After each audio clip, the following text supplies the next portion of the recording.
How you doing? I'm Heather from South Philly. I'm 34 years old. I'm Irish and German, and I'm a drug addict currently. How are you doing today, Miss Heather? I'm doing good. Just enjoying my day, talking to you. Welcome to Open Diary, and it's a pleasure, to be speaking to you about awareness. It's nice to be talking to you too. So, Heather, you said you was from South Philly, right? Yes. How was your childhood? My childhood was good. My family spoiled me. My mom worked 3 jobs. She worked for a rabbi.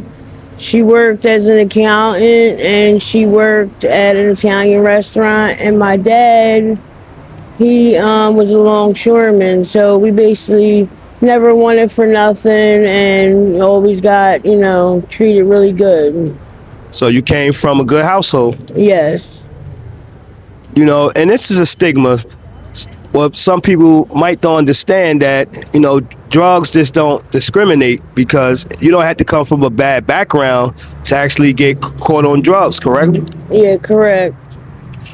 What's the highest grade of school you completed? The 10th grade, but I got my GED in juvenile detention.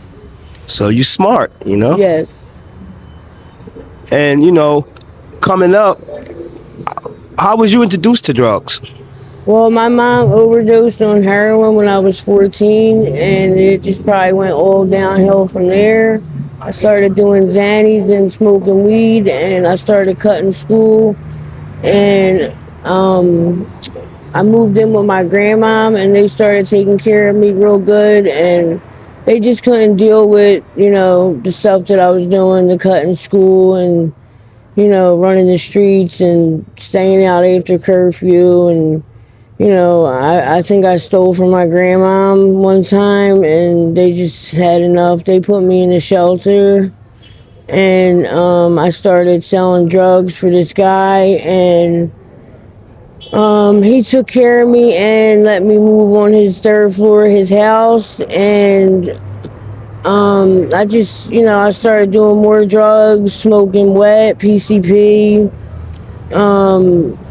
Then he was actually hitting his girlfriend, and we moved out of there. His girlfriend took guardianship of me, and the family adopted me, and they treated me like one of their kids. They bought me Christmas presents, and they just treated me like one of their kids, and they tried to get me to do right, and you know, I just wasn't. I wasn't doing right. I was smoking weed and just doing bad shit. And at the moment, what current drugs are you using now? Crack, and I'm still using fentanyl, but I'm lowering my amount that I'm using because I'm trying to get on the Sublocade shot again. Well, that's not a bad thing.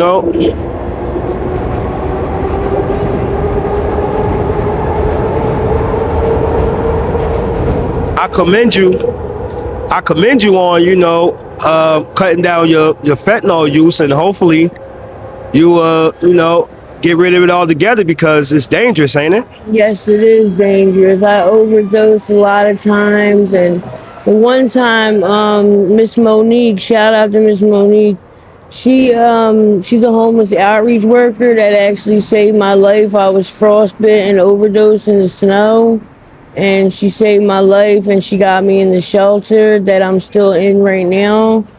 The shelter changed my life, and they helped me want to do better. And I'm drinking Ensures. I'm seeing the doctor. I'm trying to get back on my Suboxones. I'm having trouble with the insurance company right now. That's what's going on, but I'm trying to switch it back to the same one.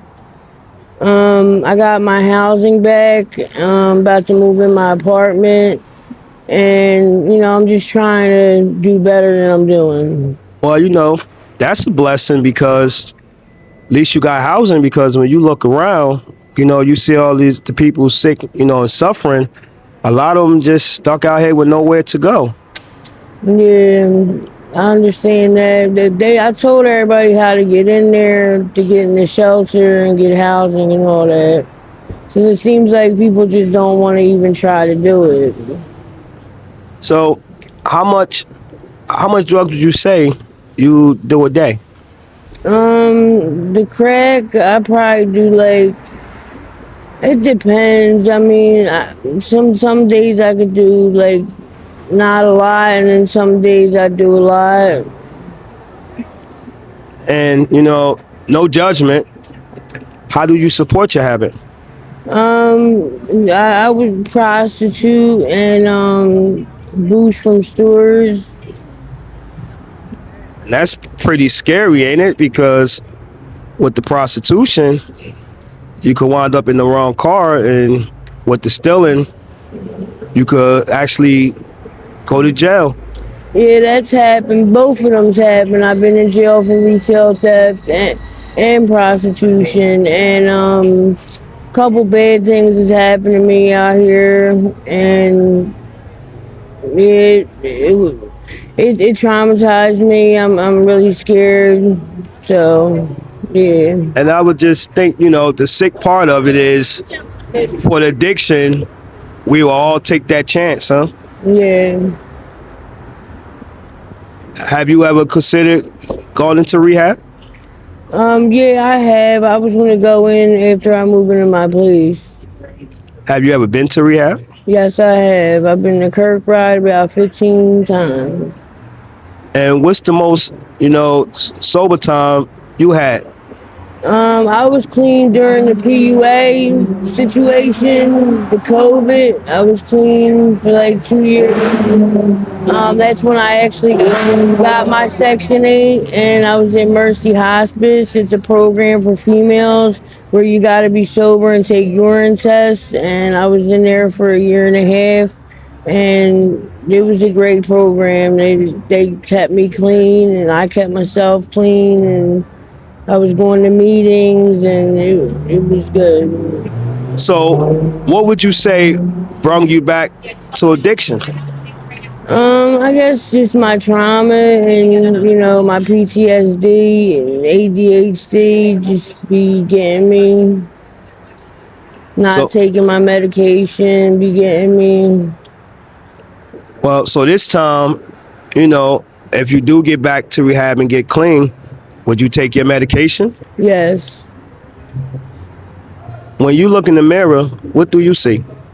I see a good person that's just struggling.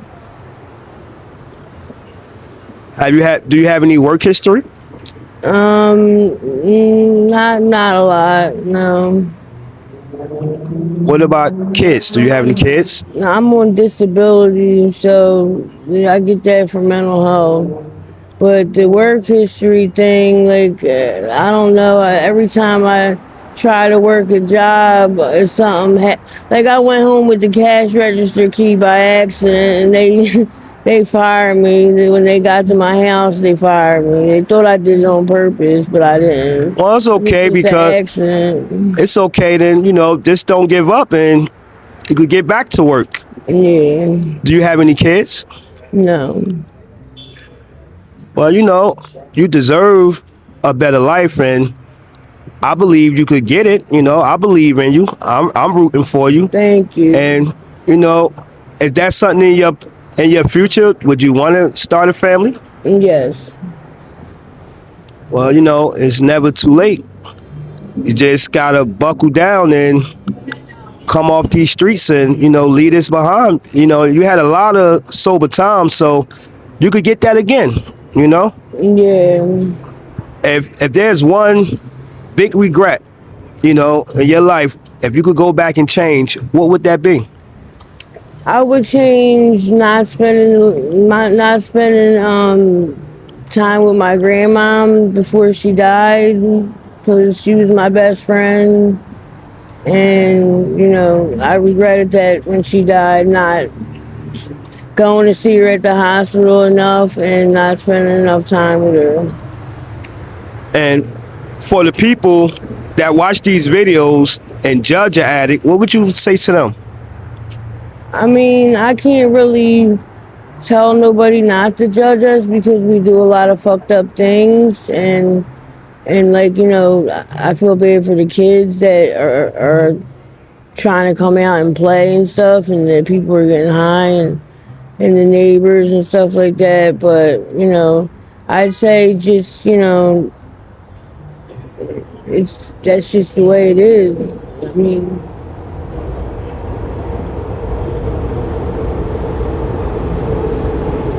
And for kids that's, you know, curious about using drugs, nah, what would you I'd say to say them? stay in school and do what you gotta do, and don't touch your drugs because it'll ruin your life. And for the supporters who's actually watching this, if they wanted to reach out and help you, how can they reach out to you? I don't know. They see me around. Okay, well, y'all heard it from her, you know. Y'all could leave it in the comments and I will surely give her the message, you know. And we all gonna keep you in our prayers and we still rooting for you. And always remember, never to give up. Thank And you. before we end this interview, is there anything else you would like to say? No. All right, so if y'all when y'all drop the comments, always remember, be kind, because sometimes it takes a whole village to raise a child, and also it takes a whole community sometimes to uplift the sick and the suffering.